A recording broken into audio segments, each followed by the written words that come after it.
All right, but let's go on and get into the episode review. So the first thing out the gate that I noticed was just the vibe and the look of the show. And I know that we can't truly compare College Hill from back in the early 2000s to this version of College Hill, because we have the advances of technology and the advances of, HD cameras and TVs. But this College Hill edition and this reality TV show in general looks amazing. It's bright. It's vibrant. Like, I love the graphics package. I love the vibe. I love the branding. It is amazing. So that's one thing that you cannot say about this show. You cannot say it looks cheap. You cannot say it looks like they just threw it together. This College Hill looks well produced behind the scenes. The camera people knew what they were doing. And it showed Texas Southern University very well. Like, it gave us a great view of the campus, of the students. Like I said, very bright and vibrant and very inviting. And I always look at that as a Mass Comm graduate of Fort Valley State University. I look at that all the time because, I like to see quality media. I like to see quality content. So the fact that it's quality content and quality media and, they're branding it around Texas Southern and they're adding this to the College Hill legacy, it has to be popping like that. So, of course, we start off with, a little recap of what's to come. You showcase a little bit of Texas Southern. And then they do the theme song, which Mr. Ray is correct. He said this on the College Hill series Instagram. He said that this is very much given season 3. It looks like they were inspired. They were. They were inspired by season 3. It looked just like season 3 and how they did season 3, the theme song rollout. So Nene arrives first. Nene Leakes. So Nene Leakes is a reality TV show veteran from the Real Housewives of Atlanta. She's been in the game for, can you believe this, like 11 or 12 years. Like, Real Housewives of Atlanta came out, I think, at the end of the 2000s, going into 2010. And like, she's been like a pioneer of the genre. Like, she always is stirring the pot. Whenever you see Nene Leakes, the drama comes, but also she's been able to capitalize off that fame. So shout out to her. And she talked about how she attended Morris Brown for 2 years before she got pregnant and dropped out. And I thought that was powerful. First off, shout out to Morris Brown College. They're back. Accreditation. They're building their school. So shout out to Morris Brown. All right. But Nene's story can be inspiring because her story is just like a lot of young women's story around the world. Because some people, they get pregnant, they have a child, and they decide to drop out and take care of their child and get a job and try to make a home and a life for their child, which, that makes perfect sense. And some people, they do both. Like, they'll go get a job, they'll do what they need to do, they'll grind it out, and they'll get that degree. And we salute them. But this is a story that I believe does need to be told. And I think that this can be inspiring, right? I think that this can inspire a lot of people younger and also non-traditional students to continue to go and continue to grind and go get your degree. But I believe that although this story of Nene going back to college can be inspiring, I think that Nene's over-the-top personality and also just the reality TV show element of the show is gonna detract from it. But I think it's a compelling story, and I would love for her to delve deeper into it and for us to see a more vulnerable side of Nene where she's not stirring the pot. But she was stirring the pot the whole entire first ideation of the episode. 7 minutes in, she's stirring the freaking pot. All right? So one thing that I noticed, you need to notice this if you watch the show or if you're not watching it and you're listening to my review, Nene was the first person to arrive. She walks into her room, she sees 2 beds. So off the strength of that, she realizes that, oh, I have a roommate. So Nene asked if she would have a roommate after she saw 2 beds. And we see that was a problem. She sort of showed a little face before they cut to the next person coming in. So remember that. That's very key as we make it to the end of the episode. All right. So next up is Lamar Odom. He shows up. Great to see him. Great to see that he's in great health. But here's the thing.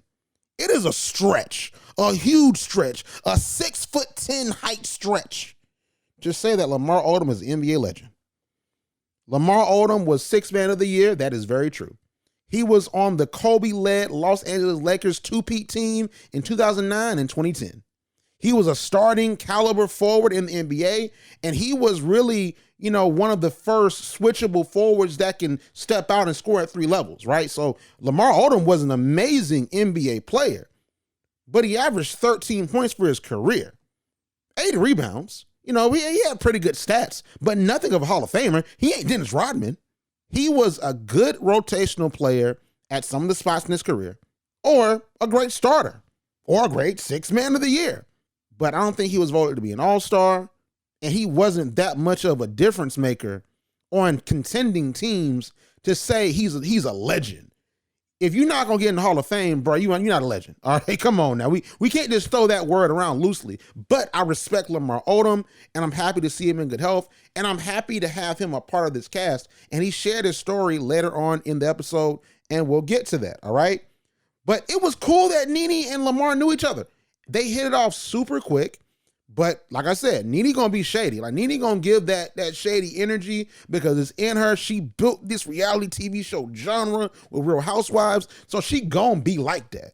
So she said something along the lines of like she knew something was wrong with Lamar because she has a restaurant in Atlanta, and then she saw Lamar then, and she didn't see him ever since then. And she said that Lamar told her to give him a kiss or something like that. And I was like, Nene, you couldn't keep that to yourself? Is that really needed? Because y'all rocking, y'all having a reunion, y'all drinking mimosas, and you throwing that man business out there like that. That was when I was like, okay, see what I'm saying? Powerful story of Nene returning to college after she had to drop out of Morris Brown College. But man, she's not going to really give the right attention to it because she's going to be salacious and drama filled, right? So Ray J comes in, the MVP of this show, because Ray J is going to steal all the attention, even from Nene and Big Freedia. He's going to steal all the attention. And he came in talking crap about the dorm. He said, oh man, this old dorm looking house. And I'm like, Ray J, can you look in there? It's pretty nice on the inside, brother. Like Ray J coming in already talking trash. He was roasting the house. He's like, hey, I'm an entrepreneur. I own a tech company. He's promoting Raycon. And see, here's my thing. Ray J is also a reality TV show veteran. Let's not forget, because back in the day when I was like 10, 11, 12 years old, I used to watch For the Love of Ray J. All right. I used to watch For the Love of Ray J. And Ray J's been in this reality TV show game for a minute as well. So Ray J being in this makes sense from a reality TV perspective, but Ray J is a successful business person. I don't understand why he decided, you know what? Let me go back to college and get my certificate of completion. Like, it makes no sense. Like, you're doing this for the check, you're doing it for the cameras. You know what I'm saying? Especially if you're going to be arguing with the professor, which we'll get to that soon. Just, you know, it makes sense, but come on, bro. Like, why are you here if you already have a successful business and then you're going to cause drama? So Dream Doll shows up next, and I'm not going to lie to you. I'm not that familiar with Dream Doll. I know her name. I've heard her talked about, and I'm pretty sure I've, been on her social media. I've seen her come down my newsfeed because Instagram shows a bunch of pages I don't follow, but shout to her. You know what I mean? But, I guess it's cool that she's doing this. She's 30 years old. She's one of the younger members of the cast, with India Love being significantly younger. India Love is around my age. She was born in February of 1996 from what I saw. So she's only 10 months older than me being born on Christmas. So she's 26 and then Dream Doll's 30. So they're the youngest members of the cast. So it's cool to see younger people of this generation, go back and try to get their, degree and make things happen. But I'm interested to see, what she shapes up to be in the show. But it seems like she's going to be a Nene light because she said, hey, there's nothing wrong with sprinkling in a little drama. And I'm like, man. And listen, I don't know what's going to happen between her and Slim Thug, but Slim Thug was choosing, man. Slim Thug was trying to put that old good Southern game on her, man. Speaking of that, Slim Thug came in. And that's my dog, man. Slim Thug still tipping. He had a lot of good records, man. If you're from the South and you're really into rap music, especially down here, down South, you know about Slim Thug. Like, Slim Thug always went off. Slim Thug could rap. He had that deep voice, and he was very distinctive in his songs. And especially him being from Texas, being the Texas guy and one of the Texas forefathers of Southern hip hop in the early mid 2000s. It's great to see him again, And I thought it was dope because he said that after he graduated high school, he was accepted into Texas Southern, but he decided not to go to chase his rap career. And I get it. That happens. You know what I'm saying? When you see some money going that way and you want to go chase that money and go chase your dream, I totally get that. And I think he's a great addition to the show. And I believe it's cool to have him be able to attend Texas Southern, him being a Texas artist. And then also he was accepted to go to Texas Southern back in the day. So I thought that was dope. All right. So the only thing with Slim is that, man, like, they didn't know who he was. And I just feel like Nene was being shady because he comes in, daps up Lamar Odom, he daps up Ray J, and then he's like, oh, Nene Leaks, yeah, I know you, how you doing? And she said, and you are? And I'm like, I get it. Like, he's not that high profile anymore. Like, that Beyonce feature was years ago. All right, she wasn't even such fish yet. So that Beyonce feature was a minute ago. So I get her possibly not knowing her, but I just felt that it was like the taddest bit shady a little bit. You know what I mean? Like, but I get it though. I mean, you know, he's big down south, and I'm pretty sure the folks from Texas, even the college students, knew who Slim Thug was. Because like I said, he's a Southern rap guy. Like, we know him down here, right? But I can understand why someone like Nene wouldn't know him. But yeah, I mean, but he was all up on Dream Doll, and allegedly he slid in Dream Doll's DMs, and Dream Doll was choosing. I guess Slim see that, so he gonna try to put his game down. But brother, just don't be weird. We'll talk about that in a second. All right. So Nene, once again, so Slim comes in, and Slim has his own room. So she once again brings up the fact that she doesn't have her own room. So she says to Slim, hey, you want to switch? And Slim is like, I mean, you can come visit. And they have a nice little laugh, but Nene wants her own room. Once again, keep that in mind. She's very bothered. So the fellas, Ray J, Lamar Odom, Slim Thug, they go out to the backyard, and they have like a nice little ocean view set up, and you know, they're kicking it outside, just talking amongst the fellas, and you know, they're kicking it.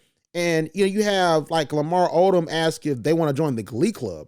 And I'm like, club? Like, there's no Glee Club. This ain't high school, Lamar. Like, there's no Glee Club, brother. And one thing I'll say about College Show Celebrity Edition, and I get that they're not from the college culture and they're not from HBCU culture, but typically a lot of the organizations that are on campus are not clubs, they're organizations. Now you have some, and I did my research, you have some organizations at Texas Southern that are called clubs, but the majority of them do not have club in their name or designation.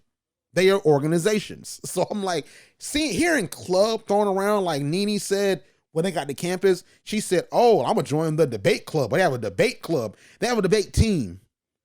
Like, can we just get that out of the way? It's a debate team. It ain't a club, all right? But, you know, they're kicking in. And of course, you knew that one of them or somebody was going to bring up Greek life. Of course, it had to be Ray J. Ray J let them know that his dad was a Q. He was like, you know, hey, can I pledge? Can I pledge? And then they brought up hazing, and then Ray J said something that he already has to do, like, you know, dominatrix play with his wife, so he ain't trying to get paddled. And I was like, Ray J, you done call some stuff, because the Qs is watching, especially the corporate office of Omega Psi Phi Fraternity Incorporated is watching. They're coming for you, Ray J. They coming for Raycon, all right? They like, you gonna have to pay some money, all right? They coming for Raycon. But they immediately had Ray J say, we know the Qs don't do that. We were just playing. And I'm like, all right, Ray J, you don't want to play with these D9 Greeks because they will sue you. And they will sue College Hill. They'll take that off air. Don't play with them. All right. So Big Frida shows up, and I can already tell that she will be right up there with Ray J and Nene as the breakout stars of this ideation of College Hill, because every edition had them. And of course, I'm not familiar with season 1 and season 2, and I'm not the biggest fan of the interns. I have to go back and look. I'm willing to go back and look at interns again, but season 3 and season 4 to me were the pinnacle, right? To me. But she's going to be, you know, huge as far as like being one of the big standout stars that we remember when we look back at this ideation of College Hill. All right. And she said she went to school for nursing, but she stepped away when her music career started to gain steam with the bounce. And she's been active. Big Frida's been active since 1999, man. So shout out to her, man, like making it happen. All right. So the wildest part about what Big Frida said was that she was one semester away from graduating from the school that she was in for nursing, and she gave it up to go pursue music. Now, what I would say, and I know how I have the luxury of living in like 2022, and I went to school from 2015 to 2019. So technology was way more advanced, and you had a lot of people that, could do hybrid work. They could do hybrid classes. Zoom was a thing. Skype was a thing. D2L, Blackboard was a thing. So I guess maybe back then when the internet still was in its infancy, you couldn't just be on the road and do your homework and then submit it on Blackboard. I guess I get it, but dang, man, you could have stayed an extra few months to get that degree and then you straight just in case. But I get it. I mean, if you give me an opportunity, I can go maybe be an author, like I was writing books. I came into college and I was an author. So if you tell me that I can, get big off touring about my book and I can turn it into a TV show, but I have to leave college and focus on it, yeah, I probably would have did the same thing. But if it was one last semester, I would have tried to have worked something out. And I probably would at the very least have come back or did something online, because come on, or summer classes or something. Because I'm gonna go on and finish that up, because that's too much to pass up. Like, I'm right there at the finish line and then I leave the race altogether. But it's cool. She's back and she's here. That is what's up. All right. Up next, you have India Love. She is the youngest member of the cast, like I said, according to the research that I did, because she doesn't have a definitive age on the internet. From what I understand, and I could be wrong, it looks like she is 26 years old. She was born in February of 1996, which was a few months before I was born. All right. I was born on Christmas 1996. So she's a 90s baby. And, I don't know. People don't like to share their age, but she's the youngest member of the cast and she's the closest to college age. All right. So I want to see how she interacts with students. I wonder if they'll give her the opportunity to interact with students and we'll see her talking to students, being on the yard. I doubt we will, because I think they're going to stick to the interactions with the cast.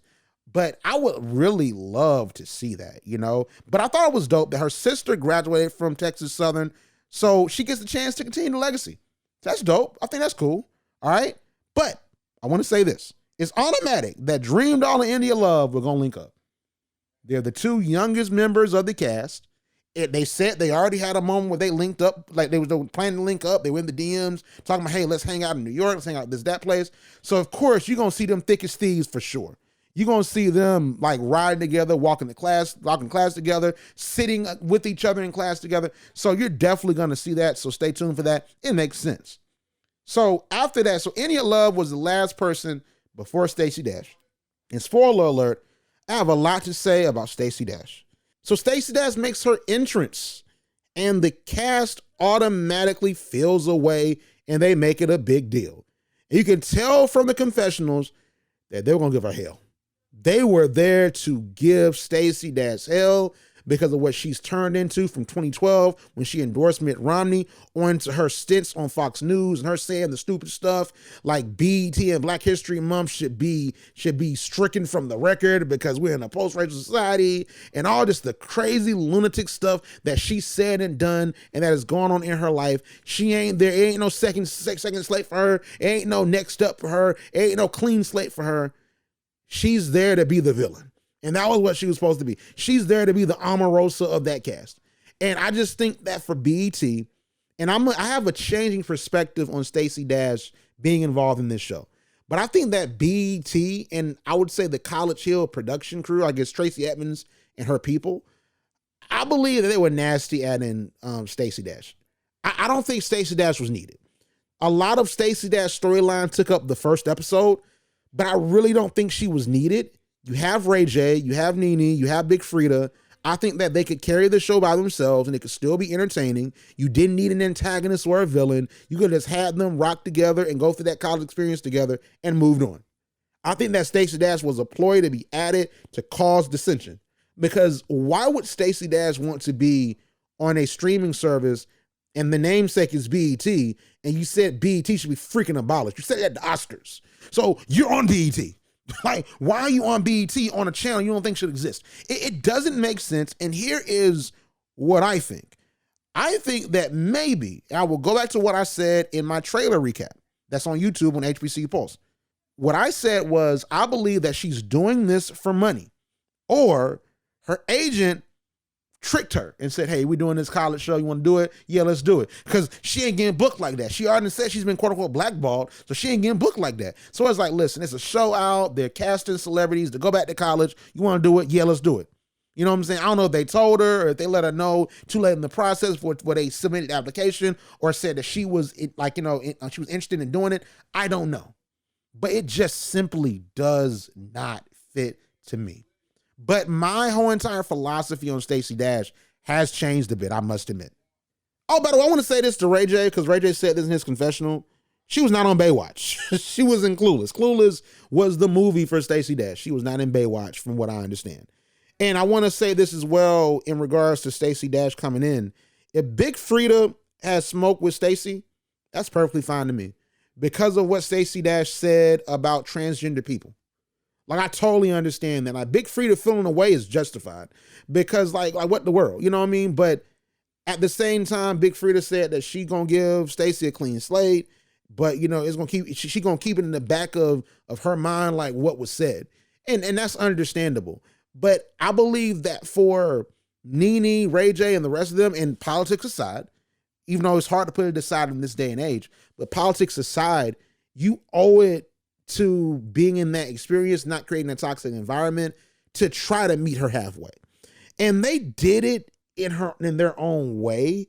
Like, Nene was very receptive. I think she was honestly receptive and smiled and spoke to her and all the different things. But of course, Stacey Dash was in her shell. All right. She was in her shell from the jump when she first came in. And I noticed this in the episode. She said in her confessional, Stacey said she wasn't used to living around a bunch of people.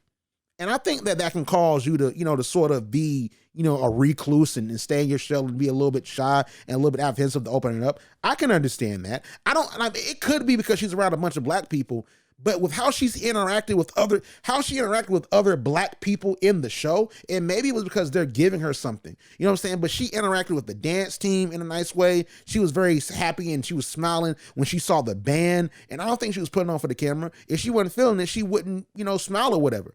But she was interacting with black people pretty well throughout the episode outside of the cast. So I don't think it's, she used to be around black people and, she's being standoffish because we black. I don't think it's that.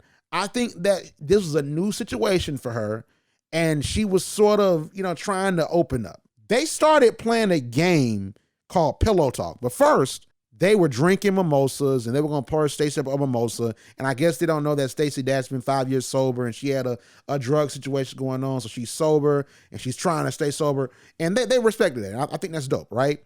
But then they played Pillow Talk. And they started asking about body counts, being in jail, and who they swapped bodies with in the house. And of course, Stacey Dash is sitting there at the table. She sat down at the table. She's sitting there looking like, bro, what are y'all on? Like, and of course, Ray J is doing his thing, and they, laughing, doing all the stuff. And then of course, Stacey Dash leaves because that's not her vibe. And I don't think that was Stacey Dash being standoffish. I don't think that was her being extra. I don't think that was her being villainous. She just wasn't on the stuff you were on. Listen, Stacey Dash is 54. Ray J is 41 or 42. Slim Thug is 41. Like, I think Nene is up there. Nene is either in her late 40s or early 50s. The youngest people on that cast, and Lamar Odom is 42. The youngest people in that cast, Dream Doll, India Love. Dream Doll is 30 for what I see on the internet. India Love is 26. They're the youngest people in that cast. The oldest people were acting the most childish. And that was the theme of the whole entire episode. So it's like, I understand how she wouldn't really mix all that well with them acting crazy, talking about freaking body counts like they 18 years old. Like, that is something I would expect. That's a game I would expect for 18-year-olds to play during orientation week. During freshman week, orientation week. I would expect that to happen in the dorms as they're mingling with each other after their first day on the yard during orientation week in August at an HBCU. But not from people with kids and businesses and families and cars and bills. I wouldn't expect that conversation. So I don't blame Stacey Dash for leaving. But I can say she was being standoffish. I can say that. I'm not going to lie and act like she wasn't standoffish, but it was still sort of childish. And it seemed like they were forcing her to be a part of something that she didn't want to be involved in. And I want to just say this, and I think this is the central theme of Stacey Dash being on the show, because we already know the Jasmine Brand reported that she left the cast early. But one thing that I want to say is that she don't got to kick it with y'all. It's all right. She don't got to kick it with y'all. And that's fine. Y'all do y'all thing. Y'all have y'all's experience. Don't let her dampen it and let her do what she does. And I think eventually if they just let her do her and they approached her less apprehensively or less confrontationally, I believe that she would have sort of opened up. But you can reasonably expect that Stacey Dash isn't just going to be open like that. She's 54 and she's a freaking Republican. What did y'all expect from this woman? Anyway, all right. So they go outside. Stacey Dash goes to her room. The rest of them go outside and they sit around a fireplace and eat marshmallows like they camping and they talking. So they're talking about school, and then Ray J says school needs my opinion on how to upgrade. And Big Frida's gonna be the voice of reason on this show, because Big Frida was like, Ray J, they not here to get your opinion on how to upgrade. And everybody started laughing, and Ray J didn't even laugh. It looked like, unless they edited it that way, Ray J didn't even laugh, because I think that Ray J really real deal believes that. And that's why I'm like, Ray J, if you're not gonna get anything from this experience, which I would assume he did get something, but if you're not gonna get anything from this experience but a check, which according to you making money anyway, but all you're getting is a check and then a certificate, and you have this business and you think that you're the man because you built this business and you can't learn anything else new, like, why are you here? Like, you're just as pointless as Stacey Dash if you're not going to get anything from the experience. Both you and Stacey can get the F out. And this is an allusion to what happened at the end. But if you're not going to listen and you think that you're just the man and you know everything and you're just a super freaking businessman, you can leave too. And that energy that they were giving to Stacey Dash wasn't returned to Ray J, because Ray J was being super duper extra. And I just know he's going to be the know-it-all, and he's going to give all those teachers at Texas Southern hell. I was seeing reports. I'm not saying that this happened, but I was seeing reports that Nene was being difficult to the professors at Texas Southern. I was just seeing reports about that. That's not original reporting from me. But I think Ray J might have been the one for real. I think Nene might have actually really been receptive, and Ray J might have been the one. And we'll get to that when we talk about that first day. All right. So speaking of Ray J, everybody goes to sleep to get ready for the first day of classes, except Ray J. And Ray J concocts and produces a whole entire segment where he quote unquote stays up all night and deals with business because he's talking to people in Hong Kong. Like, man, you don't go to sleep. It's the first day of school tomorrow. All right, man, go to sleep, bro. Like, you're not dealing with no business with nobody in Hong Kong. And see, here's where I got him. Here's where I'm like, bro, Ray J, you're capping. Like, you're capping, you're lying, you're trying to make yourself look bigger than you are. Come on, bro. So you have a business, and Raycon is doing this thing, you're making a bunch of money. So you're telling me you have a chief marketing officer and all these different things, and you're the CEO, and you're so hands-on in your business that you're making calls at 3:00. What's your team doing? You don't have a team? You don't have, like, people like assistants or different folks that can make those calls for you, like someone that can set up those meetings for you? You're not a boss like that, man. You can learn something from being in college. You ain't a boss like that. Because you personally, as a CEO, as the boss man, you're making the calls, you're not getting sleep. Come on, bro, you capping, man. You weren't talking on that phone, bro. You capping. Like, y'all produced it. That was real cool. It was funny. Ha ha. You capping, Ray J. Come on now, brother. And I like Ray J. Ray J's cool, but it's like, bro, you don't gotta cap like you got it like that, bro. Just go there, do your thing, and then get out. You got Raycon. You already got beat in the verses, bro. I mean, come on. Like, Ray J is born out by the status of Omarion, all right? But I'll leave that alone. All right. So that whole time montage was sort of weird and sort of corny. I'll say that. So we see the next scene of them getting ready to head the campus for the first day, and it was real quiet, at very least from what we saw from the editing floor. It was real quiet, what the editor showed us. Everyone seemed nervous. We saw some confessionals where Lamar Odom was nervous, India Love was nervous, and, I think that possibly they edited it and, they did certain things where it was over the top, to make it a little bit more salacious and more fun. But I do believe that they really wanted to go back to college and they wanted to get their degree or certificate or what have you. And they wanted to achieve the dream and the goal of going to college and succeeding. I actually really do believe that, at this point, because I believe that that's not fake nerves. I think that was real nerves for a lot of the cast. But I have to really zero in on India Love, who, once again, she is the youngest member of the cast at 26 years old. She's only 4 years off from being 22. So when you're 22 years old, that's when you typically graduate college, around 22 or 23. So she's the youngest member of the cast. India Love says in the confessional that when she was in high school, she didn't get good grades and she cheated her way through high school. And I could tell, like I could tell that you cheated. I could tell that you didn't retain some of that information. All right. And we'll talk about that in a second as we get to the business class. All right. So they get to campus and they receive a warm welcome from Mr. and Miss Texas Southern University, as well as the Ocean of Soul Marching Band. They sounded amazing. They were all hyped to get that reception and that welcome. Texas Southern really gave the HBC welcome. I want to give a shout out to Mr. and Miss Texas Southern University, Montgomery Morris and Mariah Campbell. Montgomery was Mr. Texas Southern this past year, and Mariah was Miss Texas Southern. And I want to emphasize to anyone that is about to go to college or you're in college and you're thinking about getting in student leadership, it is a task, it is a job, but you do get perks from it. If you're Mr. or Miss or the SGA president and College Hill comes to your school, or a celebrity comes to your school, or the news comes to your school for something positive, I'm not talking about negativity, but something positive, you're immediately thrusted into the limelight. And that's something that is a perk, because now Mariah and Montgomery, they can now forever say they had the opportunity to be on College Hill.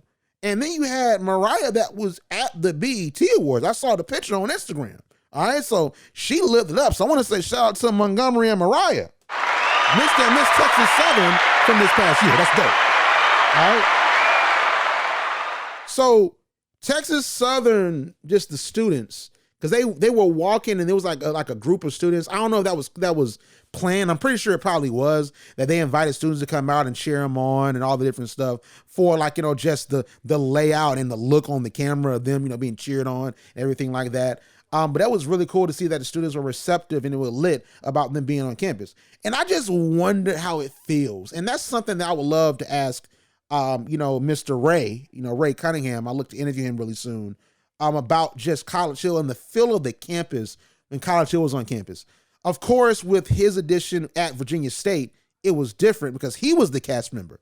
But I wonder what Virginia State was like, with College Hill, BET being on campus and them filming on campus, doing these different things on campus. I wonder how they felt, because I'm pretty sure, the university and the students, they'll be lit off that. You know what I'm saying? You might get a chance to be on TV and that might be your quote unquote big break. You never know. All right.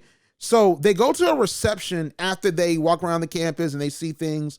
They go to a reception with TSU president, Texas Southern president, Dr. Leisha L. Crumpton Young. Black woman president, all right?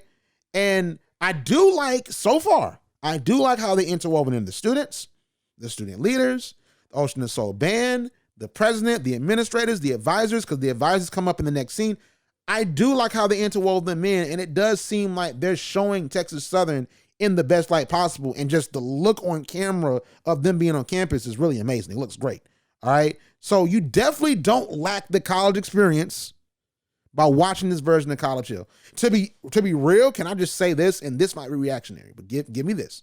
Let me say this. I believe that with this version of College Hill, that you're getting a little bit more of the authentic campus experience than you did from the other seasons. And I will tell you why. For one reason and one reason only. You're seeing them in class. You're seeing them engage with the professors. It was certain points where the professors and them being in class was a minor storyline, at the very least, for season 3 and season 4. I cannot speak for Southern or Langston season 1 and season 2. But season 3 and season 4, it looked as if to me that them being in class was not the main topic of discussion. But at the very least, we see them in class. We see them engaging in class. So I believe that that's important and that's key. And you're really not getting a dumbed down version or worked down version of the college experience. So I noticed personally that Stacey Dash opened up a bit when she got on campus. She was lit to see the band. When they were at the reception, she immediately went over to the dance team and she wanted to join the dance team and rock with them. And that's cool. But of course, you got Big Frida throwing shade at her, saying that if she dances like, the way her politics go, it's going to be a disaster. I'm like, man, leave that girl alone, man. Like, I don't know why Stacey Dash is here outside of money. Like, I don't know why she's subjecting herself to this, because this ain't a safe space for her, because she's betrayed Black people. It ain't a safe space for her. But the folks that were at Texas Southern were rocking with her. And it looked like she was talking to the people, like she was talking to the dance team, all of that. And we'll get more into her being on the dance team in a second, all right? So they meet their advisors to get their syllabus. And I have to admit, all right, as a college graduate, like I said, an HBCU graduate, I must admit that the program that they're a part of, it does seem rigorous. So they're enrolled to receive a certificate of completion in multidisciplinary studies, all right? And in this track, I guess you can call it, we'll call it a degree track, if you will. In this degree track, they're taking African-American studies every week, and then they're gonna pick up an additional course every week, right? So they have African-American studies weekly, and then they have business this week, and I guess they'll switch to something else next week. So they're covering all the spectrums of what needs to be done, and then they'll get a certificate in multidisciplinary studies, all right? So they go to the African American Studies class, and the professor, and I did not get the professor's name, said, does everyone here self-identify as Black? And in the trailer, you saw that they panned to Stacey Dash making a face, which was out of context. Stacey Dash does identify as Black, but she says she's mixed. She says she's Black and Mexican. And that's something that in my research of Stacey Dash, and also seeing the stuff when I did my research on her Fox News side and different things, she wrote an autobiography, and I did some reading into certain things about her. She doesn't deny that she's Black. She just says rather non-uncode talking points about Black people. And she sides with conservatives on a lot of issues, which tend to be very racially motivated and racially charged against Black people and minorities, and specifically Black people. Want to be specific. But she never said she wasn't Black. She never said that. And if she can't lie like, oh, I'm not Black, because you lean into that role on a lot of stuff before you took your turn, all right? So she had moments where like the professor was doing different, Black sayings, like, these different things. Like, I put that on my mama, and she's looking like, what the world? And what is this saying? And then Nene's like, you from the Bronx, you should know this. Leave her alone, bro. I don't want to be the person that has to defend Stacey Dash, but at this point, it's starting to become bullying.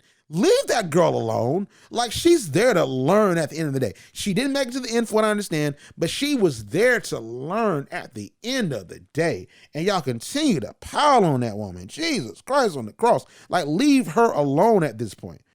So next up, they move to Dr. Delandria Cooley's business marketing class. She's on Twitter. She is lit. She was tweeting about the episode, so shout out to her. And she seems to be a really great professor, and she ain't going for all that back and forth and that nonsense, all right?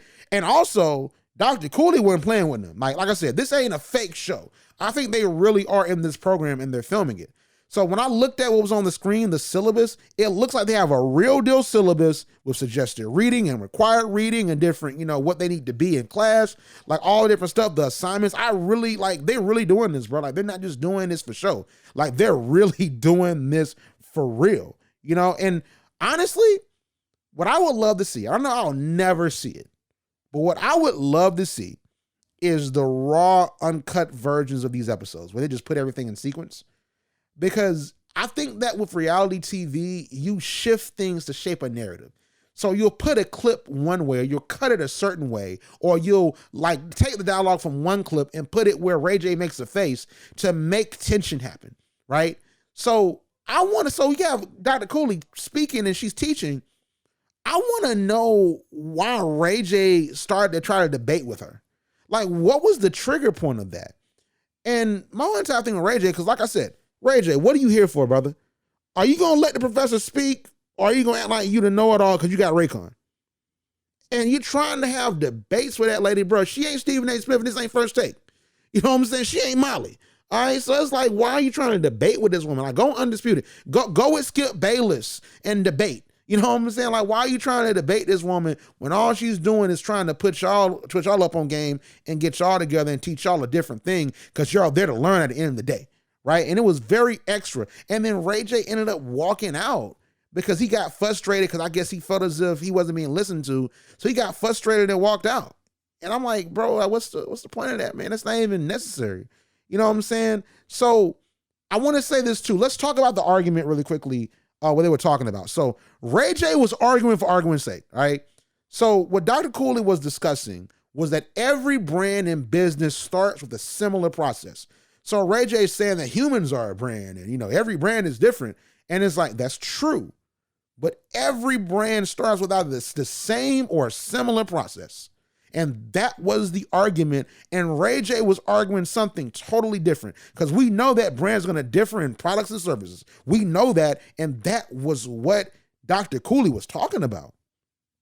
But the organizational makeup, and we know the organizational makeup is, but we know that the organizational makeup is different and all these different things. But at the heart of it, the process of how you build the business is the same.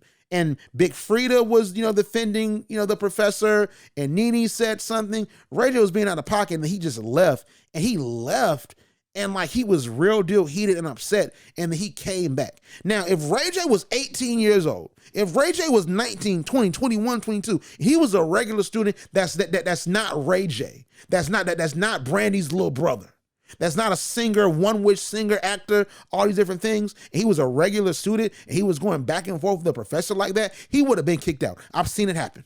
It doesn't happen as prevalently like it does in high school or middle school, where students get put out of class and sent to the principal's office. Of course, there's no principal's office in college, and that doesn't happen. But I've seen moments where they'll put out a student that is playing around, that's trying to debate with them, that's disrupting the class. And what Ray J was doing was disrupting the class. Ray J, you have some special privileges, brother, because you're a celebrity. Because if you were the regular student, Dr. Cooley would have turned up on you. Let's be real. Like, she would have told you to get out her class. She might have said, get the hell out of my class. Since you know everything, get the hell out of my class. So Ray J is getting a little bit of the Diet Pepsi, Diet Sprite version, the sparkling water version of the experience. Because let that have been any student walking Texas Southern University from March to May, they would have been gone. Anyway, like that whole entire moment with Ray J sort of made me upset. All right. So here's the thing. So Dr. Cooley gives me an assignment. And the assignment is something that we all get in college. If you've had a mass comm class, a business class, an intro to business class, you might have got it in high school, but clearly India Love wasn't like paying attention in high school. She cheated on her own through high school. So the assignment was they were to create a product that doesn't exist and come up with a way to market that product and shoot a video as a commercial marketing the product. And they cut to India Love, and India Love was looking confused, and she said she is honestly confused. It seemed as if everyone else knew what was going on, but she didn't. And I'm like, India Love, you all right, sis? Like, what's there not to understand? Like, I'm trying to figure out, like, what's so hard about understanding that you're coming up with a fake product, you're going to promote it using a commercial, and you're in a team. Then you're in a team, so the team, like, Dream Doll can't explain it to you. Like, India Love, I think she's going to frustrate me, but I think when I look at the trailer, I think India's going to grow a little bit, and that college experience is going to make her grow. So the rest of the cast goes back to the house, and Stacey Dash heads to band practice with the Tiger Sensation dance team. Shout out to Brianna Jackson. She is the dance captain of the Tiger Sensations. She gets a byline, and she was featured. So shout out to her. She's like a very great captain. That was her last year, and I think she's since graduated. So shout out to Brianna. So they were very cordial to Stacey Dash, and we have to be real. They were very nice, and they allowed her to come in like one day before their performance. I think it was around the time of like the last game, because Texas Southern was in, the March Madness tournament. So I'm pretty sure that was probably their last game before they went to March Madness, or probably the SWAC tournament. So we know that Stacey Dash, who has not danced in 30 years, we know that she was not going to learn SWAC style choreography in one day.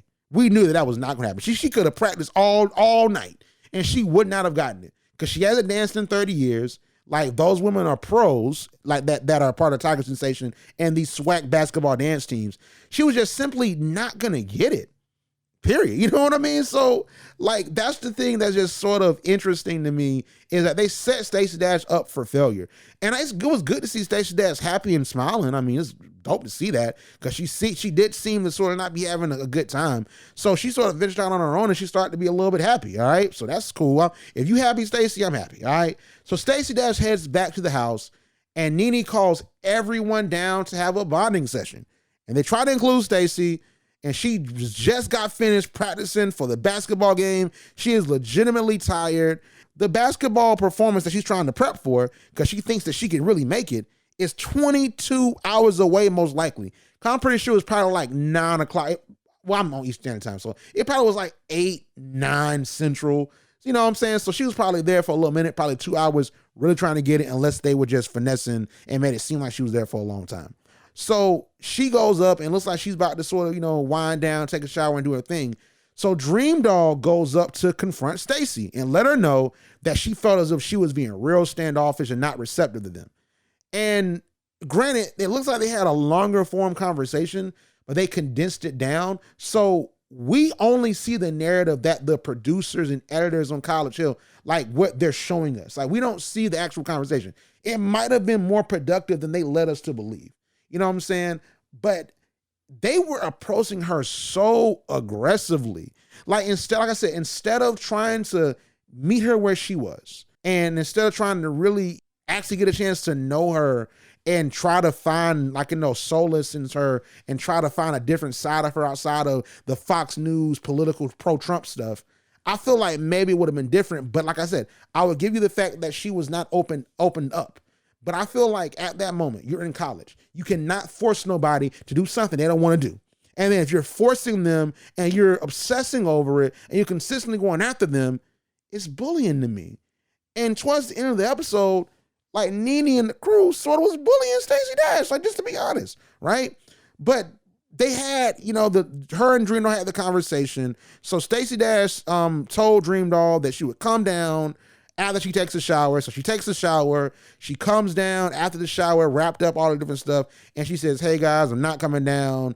I apologize. I'm tired." And of course, Big Frida, Nene, they not rocking with it. They're upset that Stacey Dash is not rocking with them. And I'm like, if y'all don't leave her alone, let that woman be, and y'all play cards. Y'all bond. Let her be. Because at the end of the day, she want to be on TV. She want to get this check. She's not getting anything special, bro. Leave her alone. You know what I'm saying? Like, y'all don't even rock with her no way.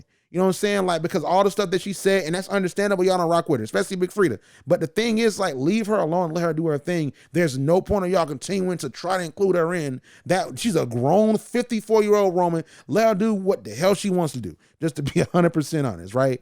So Reggie and Lamar Odom have a moment where Lamar talks about his health battle, where he said he had 12 strokes and 6 heart attacks.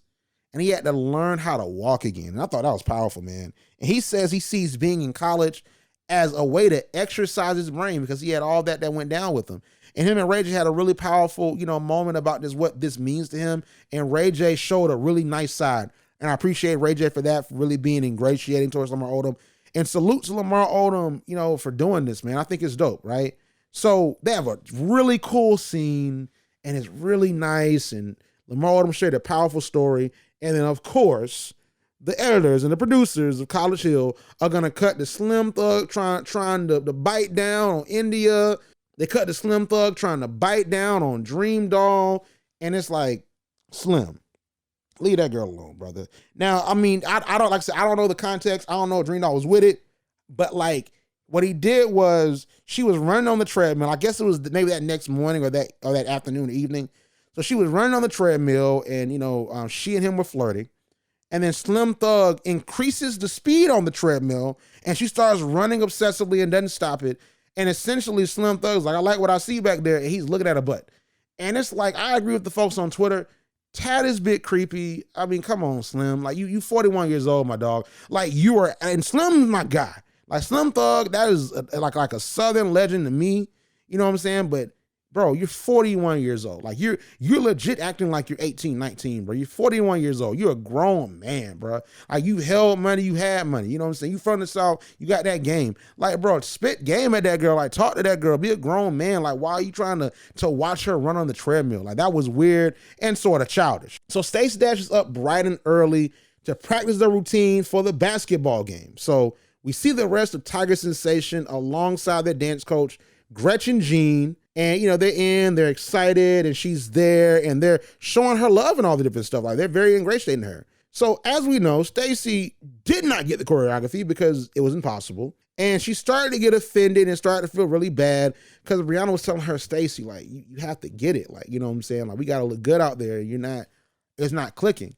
And Stacey pulled the age card so quick. She said she's not 18 and Brianna needs to give her some respect. And man, this is why I don't like doing nothing with what I call hard-grown adults.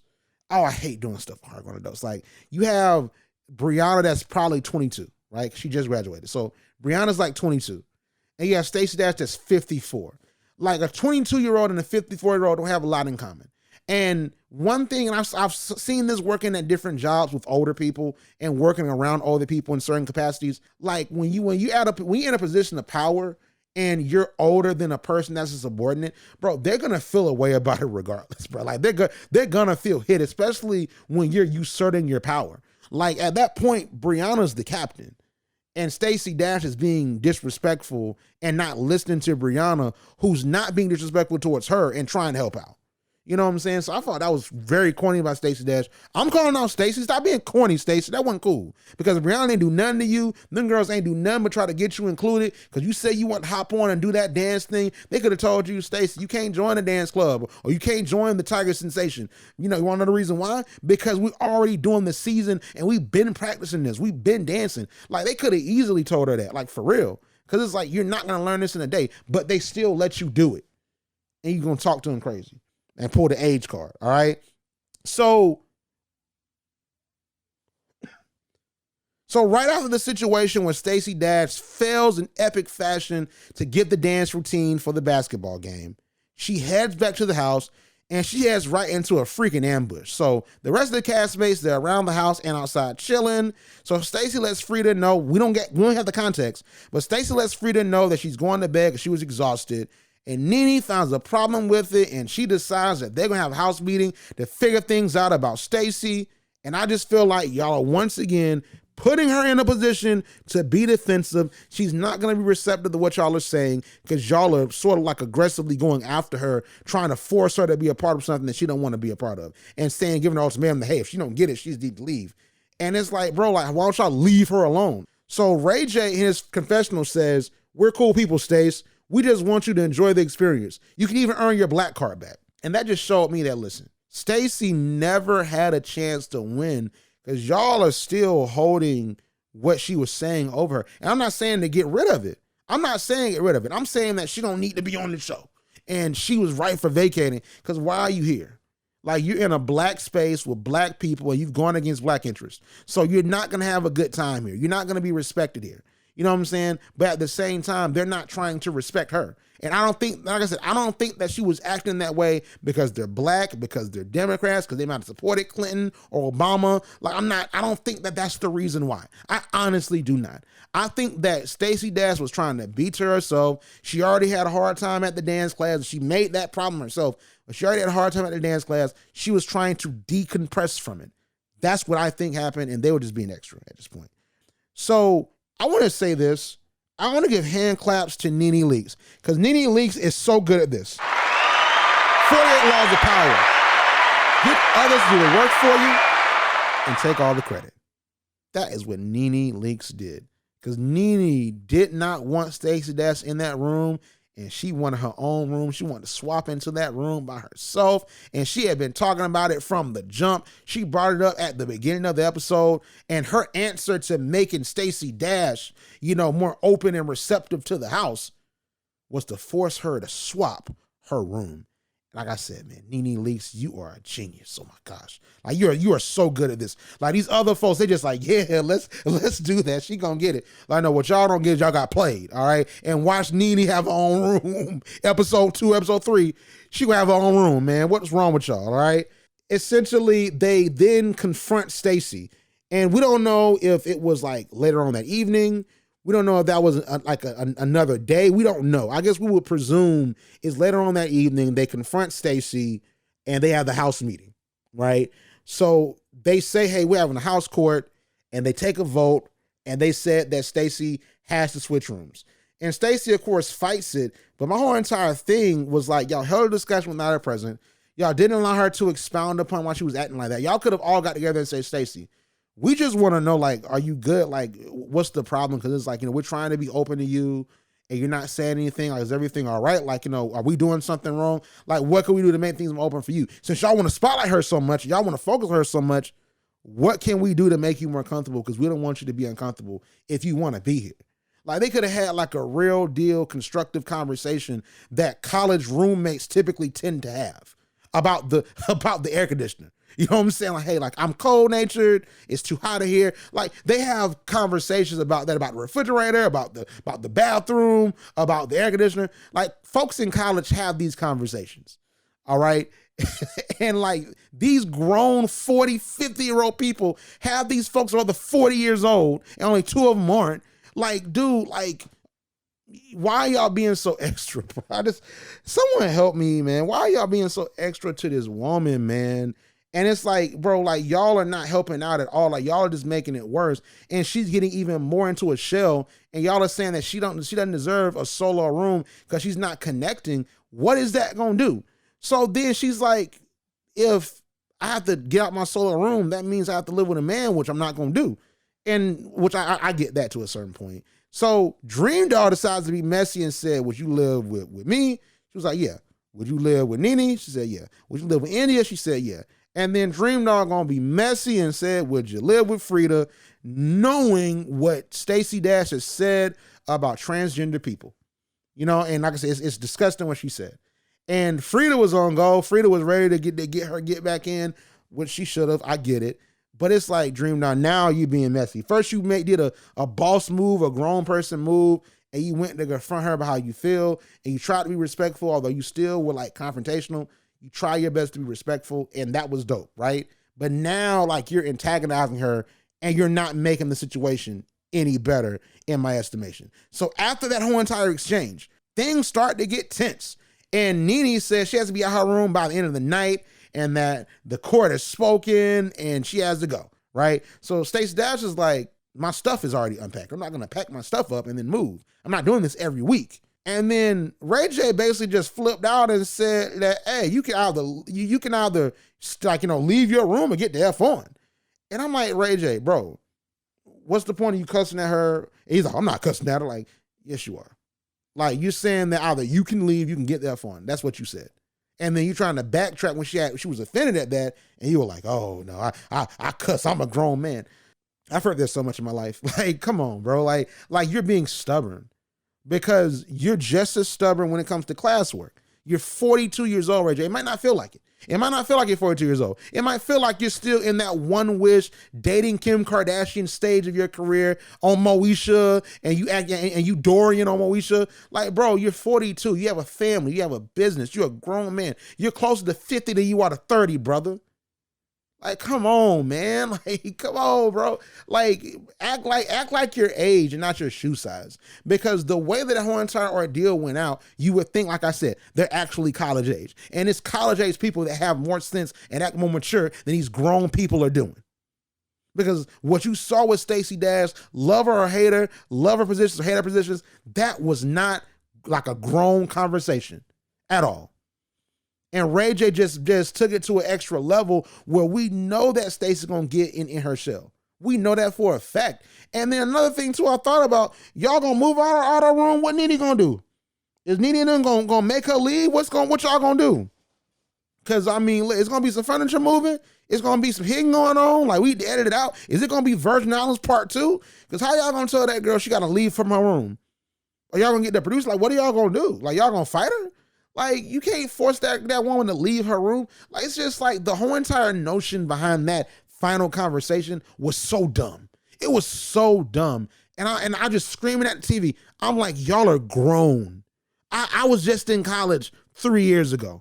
I've had roommate situations. I've had situations with friends and folks in class. I've moderated situations with people where they were beefing and we had to sort it out. I've seen situations like that. And people that are around the age range of their 20s or their late teens, they handle situations better than you, and y'all are grown celebrities that have made millions of dollars in y'all career.